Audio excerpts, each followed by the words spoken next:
اعوذ باللہ من الشیطان الرجیم بسم اللہ الرحمن الرحیم۔ پارہ نمبر 9 کا خلاصہ ہم نے پارہ نمبر 8 کے آخر میں پڑھا تھا کہ اللہ تعالیٰ نے جن 5 انبیاء کرام کا ذکر فرمایا ان میں حضرت شعیب علیہ السلام کا نام بھی تھا۔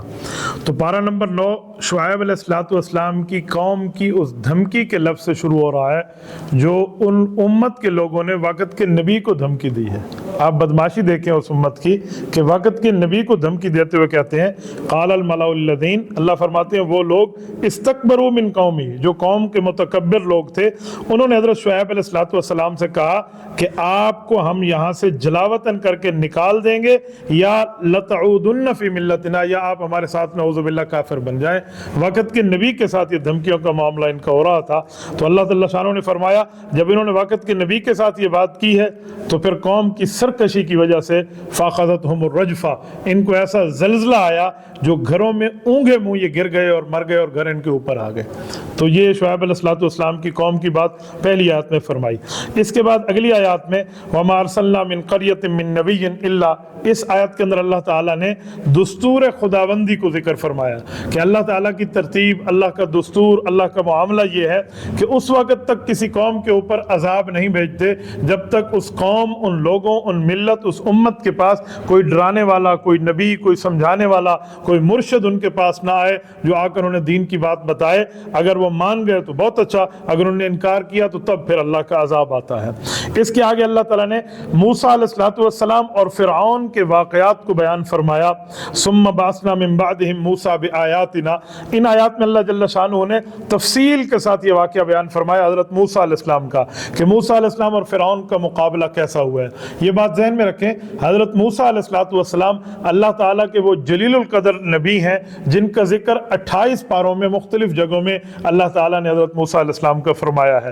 کلم اللہ موسیٰ تکلیما، حضرت موسیٰ کو کلیم فرمایا ہے۔ میں ایک جگہ سن رہا تھا ایک شخص کی عجیب بات تھی، اب قرآن پر عبور نہ ہو تو پھر بندہ بھولے نہیں۔ اس نے کہا جی ہم نے قرآن میں پڑھا ہے کہ اللہ کے بعد جس کا نام سب سے زیادہ آیا نا وہ شیطان ہے۔ حالانکہ یہ بات غلط ہے، شیطان کا نام بہت کم جگہ آیا ہے۔ اللہ تعالیٰ کے نام کے بعد قرآن کریم میں سب سے زیادہ نام حضرت موسیٰ علیہ السلام کا آیا، تقریباً ہر پارے میں کسی نہ کسی جگہ ایک دو کو چھوڑ کے حضرت موسیٰ علیہ السلام کا تذکرہ اللہ جل شانہ نے فرمایا۔ ان آیات میں پھر اللہ تعالیٰ نے اس واقعے کی بات فرمائی کہ فرعون نے 70,000 جادوگر حضرت موسیٰ علیہ السلام کے مقابلے کے لیے بلائے تھے، اور حضرت موسیٰ علیہ السلام کے سامنے جب جادوگر آئے انہوں نے جادو کر کے اپنا کام پیش کیا۔ وقت کے نبی کے کام کو دیکھا تو جادوگر سمجھ گئے، وہ اپنے کام کے ماہر تھے، انہوں نے کہا جی ہم نہیں چل سکتے، یہ نبوت کا کام ہے، جادوگری کا کام نہیں ہے۔ تو سب کے سب کلمہ پڑھ کے مسلمان ہو گئے تھے۔ اللہ تعالیٰ نے ان کا ذکر فرمایا۔ اس کے بعد حضرت موسیٰ علیہ السلام کے معجزات کا ذکر فرمایا۔ موسیٰ علیہ السلام کو 2 بڑے بڑے معجزات عطا فرمائے تھے، نمبر 1 ید بیضاء، نمبر 2 عصا۔ ید بیضاء کیا ہے؟ وہ اپنا ہاتھ اپنی بغل میں رکھتے اور پھر نکالتے تو وہ ہاتھ ایسے چمک رہا ہوتا جیسے سورج چمکتا ہے۔ یہ حضرت موسیٰ علیہ السلام کا معجزہ تھا۔ دوسرا معجزہ عصائے موسیٰ کا تھا۔ حضرت موسیٰ علیہ السلام کے پاس ایک اسٹک ہوتا، ایک ڈنڈا ہوتا، وہ اس بہتے ہوئے پانی کے چشمے پہ پتھر پہ مارتے تو بہتا ہوا پانی کا چشمہ جاری ہو جاتا، اور اگر وہ سمندر پہ مارتے تو وہ پانی راستہ دے دیتا تھا اور قوم وہاں سے چل پڑتی۔ اللہ تعالیٰ نے حضرت موسیٰ علیہ السلام کو یہ معجزہ عطا فرمائے، اللہ جل شانہ نے اس کا ذکر فرمایا۔ اس کے بعد مختلف عذابوں کا ذکر فرمایا، اور مختلف عذابوں میں اللہ تعالیٰ نے فَأَرْسَلْنَا عَلَيْهِمُ الطُّوفَانَ سے اس بات کو ذکر فرمایا کہ یہاں قوم کے اوپر اللہ تعالیٰ نے 5 قسم کے عذاب ڈالے تھے۔ نافرمان قوم ہے، انبیاء کی نافرمان ہے، اللہ کی نافرمان ہے، تو 5 قسم کے ان کے اوپر عذاب آئے۔ نمبر 1 طوفان کا عذاب آیا، نمبر 2 ان کے اوپر ٹڈی دل کا عذاب آیا، نمبر 3 ان کے بالکل اس میں سروں میں اور بالوں میں انتہائی جوئیں پڑ گئیں، اس کا عذاب آیا، اور ان کے اوپر مینڈکوں کا عذاب آیا اور خون کا عذاب آیا۔ بالکل صاف پانی ہوتا جو نیک لوگ پیتے، جب یہ اپنے ان سے پانی لے کر اپنے منہ کے قریب لے جاتے تو وہ خون بن جاتا، یا وہ اس میں کیا کہتے ہیں مینڈک وغیرہ آ جاتی۔ تو اس قسم کے عذاب سے ان کو واسطہ پڑا۔ پھر قوم کی اپیل کو ذکر فرمائے وَلَمَّا وَقَعَ عَلَيْهِمْ، اس کے اندر اللہ جل شانہ نے یہ بات ارشاد فرمائی کہ جب موسیٰ علیہ السلام کی قوم پہ کوئی عذاب آتا تو یہ موسیٰ علیہ السلام کے پاس آتے بھی ہم معافی مانگتے ہیں, ہم توبہ کرتے ہیں, اپنی غلطی کا اعتراف کرتے ہیں. آپ اللہ جل شانہ سے عرض کر دیں ہمیں آئندہ کے لیے اللہ تعالیٰ جل شانہ ایک مہلت دے دیں تو ہم یہ غلط کام نہیں کریں گے, ہم اللہ کو راضی کریں گے. موسیٰ علیہ السلام دعا کرتے, عذاب ٹل جاتا. جب عذاب ٹل جاتا ہے پھر سرکشی شروع کر دیتے, پھر ایسا ہوتا کہ پھر عذاب آتا, پھر یہ رونے دھونے پہ آ جاتے اور آ کر نبی کے وقت کے نبی کو یہ جملہ کہتے, پھر موسیٰ علیہ السلام دعا کرتے, پھر عذاب ٹل جاتا. اب عذاب جاتا تو پھر یہ کام شروع کر دیتے. تو اللہ جل شانہ نے ساری بات فرما کر اس کے بعد فرمایا کہ جب ان کی سرکشی بڑھتی چلی گئی نا, پھر اللہ تعالیٰ نے ان کو عذاب دیا, اور وہ عذاب اب انہی کے کرتوتوں کی وجہ سے ان پہ آیا ہے, کوئی اللہ تعالیٰ کے ظلم یا اللہ کے معاملے سے نہیں آیا. اچھا, یہاں پر اللہ تعالیٰ نے آگے ضابطۂ حیات کی ایک بات فرمائی ہے. تورات عربی زبان میں اس میں تورات عبرانی زبان کا لفظ ہے, اور اس زبان میں اس کا معنی ہوتا ہے قانون, ضابطہ, قاعدہ, آرٹیکل, آئین, کانسٹیٹیوشن, اس معنی میں آتا ہے. تو قوم نے حضرت موسیٰ علیہ السلام کے جو مخلص ساتھی تھے انہوں نے عرض کیا کہ اے موسیٰ آپ اللہ جل شانہ سے ہمیں کوئی قوانین لے کر دے دیں. تو اللہ جل شانہ نے حضرت موسیٰ کو تورات دی. پر تورات کیسے دی؟ اللہ جل شانہ نے ان کو کوہ طور پہ بلایا اور کوہ طور پر تشریف لائے. تو کوہ طور پر تشریف لانے پر اللہ تعالیٰ نے ان کو 1 مہینے کا اعتکاف کا فرمایا. 1 مہینے کا اعتکاف تھا اور پھر اگلے 10 دن جو بڑھا دیے گئے. اب 1 مہینے کی عبادت کی وجہ سے اگلے 10 دن میں ان کو تورات ملی, اور تورات 300 تختیوں میں لکھی ہوئی ملی تھی. تورات, انجیل, زبور, یہ کتابیں لکھی ہوئی ملی ہیں. قرآن کا اعجاز ہے کہ قرآن لکھوایا گیا ہے صحابہ اور اہل بیت کے ہاتھوں. تو وہ لکھا ہوا ملا تھا, وہ حضرت موسیٰ علیہ السلام لائے. تو 40 راتوں کا کل اعتکاف بنتا ہے. اچھا, اس پر اللہ جل شانہ نے پھر آگے جا کر ان کے بارے میں بات فرمائی کہ ان کو دنیا آخرت کے عذاب سے پھر واسطہ پڑا. جب انہوں نے نبی پاک کی مخالفت کی تو نبی کی مخالفت کے بعد ان کو عذاب کا سامنا پڑا. ہوا کیا؟ موسیٰ علیہ السلام 40 رات اعتکاف پہ گئے کوہ طور پر. پیچھے اس قوم نے ایک شخص تھا جس کو سامری کہتے تھے. اس سامری نے اپنی قوم کو کہا کہ آپ کو پتہ ہے ہمارا اللہ کہاں ہے؟ تو انہوں نے کہا آپ کیا کہتے ہو اللہ کہاں ہے؟ کہا میں تمہیں دکھاؤں. کہا دکھاؤ. کہا آپ نے سونے لاؤ ذرا. سارے زیورات کو اس نے جمع کیا اور اس نے آپ پگھالا اس کو. جب پگھل گئے اس نے ایک گائے ٹائپ کا ایک بچڑا قسم کا جو ہے نا وہ بنا دیا. اور وہ جو سامری تھا اس نے دیکھا تھا جب فرعون ڈوب رہا تھا نا, تو جبرائیل علیہ السلام ایک گھوڑی پر تشریف لائے تھے جو فرعون کے گھوڑے کے آگے آگے وہ گھوڑی چل رہی تھی. تو وہ گھوڑی حضرت جبرائیل کی تھی, تو ظاہری بات ہے جنت سے آئی تھی. تو ان کے پاؤں جہاں پڑتے پاؤں کے نیچے چھوٹی گھاس اگ جاتی, تو اس نے وہ گھاس اٹھا کے اپنے پاس سامری نے چھپائی ہوئی تھی, اور وہی گھاس اور وہی مٹی اسی بچڑے کے منہ میں ڈالی. تو قرآن کہتا ہے ذو خوار, وہ آوازیں دینے لگ گیا, گائے کی طرح اس نے پکارنا شروع کر دیا. تو سامری کہنے لگا دیکھا یہ ہمارا اللہ ہے. تو انہوں نے کہا جی موسیٰ علیہ السلام جو کتاب لینے گئے کہ وہ بھول گئے ہیں. انا للہ و انا الیہ, وقت کے نبی پر یہ. اب ہارون علیہ السلام موجود ہیں, ان کی بات نہ سننے کے لیے تیار ہے نہ ان کی بات ماننے کے لیے تیار ہے.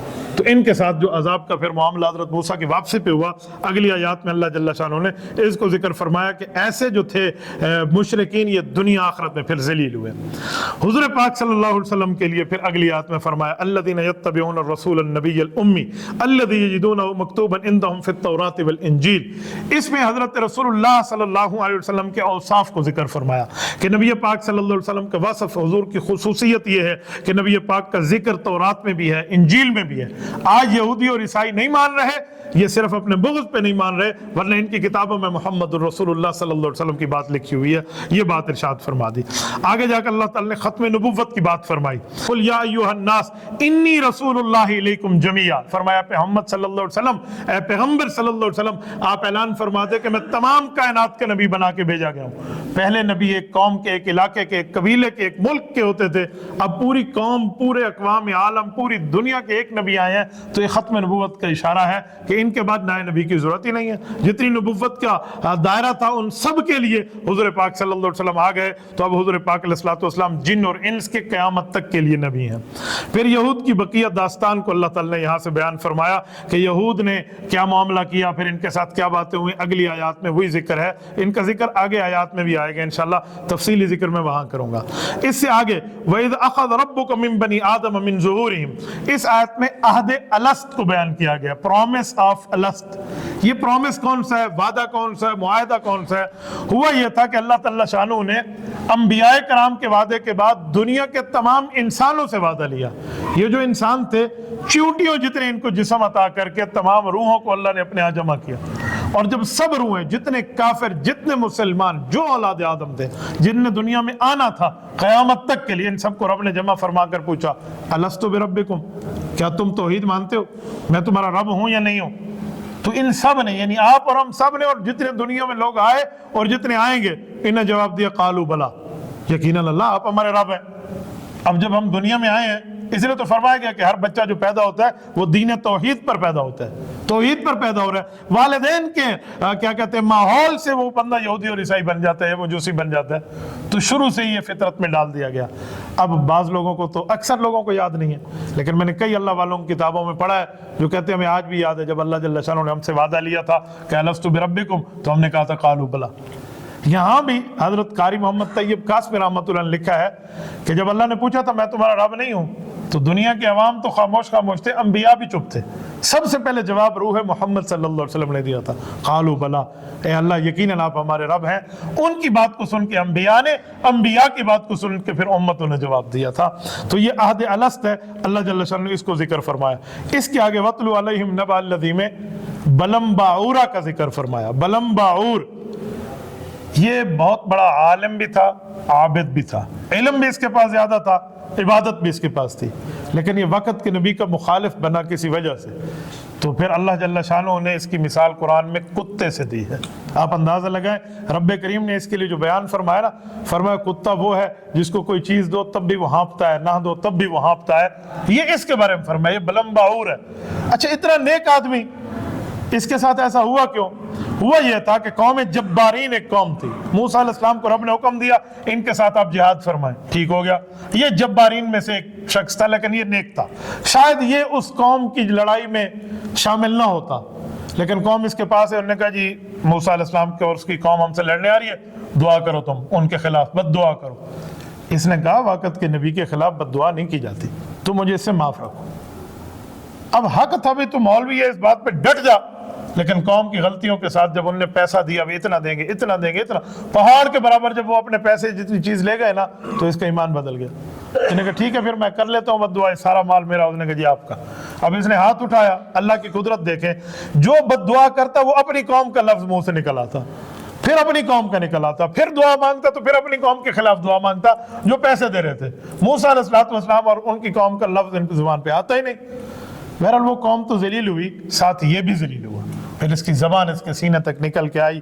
یہ پورا اس کے ساتھ پورا وہی واقعہ ہے جس کو اللہ جل شانہ نے ذکر فرمایا۔ اس کی اگلی آیت میں قُل لَا أَمْلِكُ لِنَفْسِي نَفْعًا وَلَا ضَرًّا إِلَّا مَا شَاءَ اللَّهُ وَلَوْ كُنْتُ أَعْلَمُ الْغَيْبَ لَاسْتَكْثَرْتُ مِنَ الْخَيْرِ وَمَا مَسَّنِيَ السُّوءُ۔ اس میں علم غیب اللہ تعالیٰ کا خاصہ ہے، علم غیب کی صفت، اور یہ خاصہ اللہ جل شانہ کا ہے۔ رب جس کو چاہے غیب کی خبر دے دے، رب جس کو چاہے نبی کو غیب کی وحی کر دے، غیب کی بات بدلا دے، غیب کا اظہار کر دے۔ یہ تو انبیاء کے لیے ثابت ہے، اظہار غیب، اطلاع غیب، انباء غیب، ایحاء غیب، یہ نبی کو رب دیتا ہے، بتاتے ہیں۔ لیکن جو علم غیب ہے وہ خاصہ خداوندی ہے۔ غیب کا علم بغیر کسی واسطے کے کسی چیز کے بارے میں علم رکھنا، یہ اللہ جل شانہ کا خاص ہے۔ دنیا میں کتنے ریت کے ذرے ہیں، یہ اللہ کا علم ہے۔ دنیا میں کتنے پانی کے قطرے ہیں، یہ اللہ کا علم ہے۔ دنیا میں کتنے درختوں کے پتے ہیں، یہ اللہ کا علم ہے۔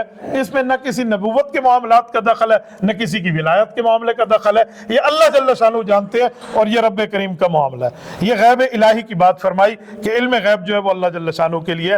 یہ بات اللہ نے کیوں اتاری کہ اس وقت کے جو کافر تھے نا، وہ نبی کے پاس آ کر پوچھتے تھے بتائیں ایگزیکٹلی ٹائم قیامت کا کون سا ہے، قیامت کب آئے گی اور اس کا ایگزیکٹلی ٹائم کیا ہے، متعین کردہ وقت کیا ہے، آپ ذرا وہ وقت بتا دیں۔ تو رب کریم نے حضور پاک کو حکم فرمایا کہ انہیں فرما دے کہ علم غیب اللہ جانتے ہیں، علم غیب کے معاملات آپ یہاں آنے کے لیے نہ پوچھیں، باقی جتنا رب مجھے بتاتے ہیں میں اتنی بات تمہیں بتا دیتا ہوں۔ اس سے اگلی آیت میں جہاں پہ جا کے یہ سورت اعراف ختم ہو رہی ہے وہ ہے وَإِذَا قُرِئَ الْقُرْآنُ فَاسْتَمِعُوا لَهُ وَأَنصِتُوا لَعَلَّكُمْ تُرْحَمُونَ۔ ان آیات کے اندر اللہ جل شانہ نے جو بات فرمائی ہے وہ یہ فرمایا کہ جب قرآن کریم کی تلاوت کی جائے پھر غور سے سنو اور خاموش رہو تاکہ تمہارے اوپر رحمت نازل ہو۔ اب دیکھیں دو باتیں ہیں، قرآن پڑھا جائے، دو حکم دیے، غور سے بھی سنو اور چپ بھی رہو۔ تو جب بندہ غور سے سنتا ہے تو چپ رہتا ہے، یہ دوسرا لفظ ساتھ کیوں اتارا کہ چپ رہو؟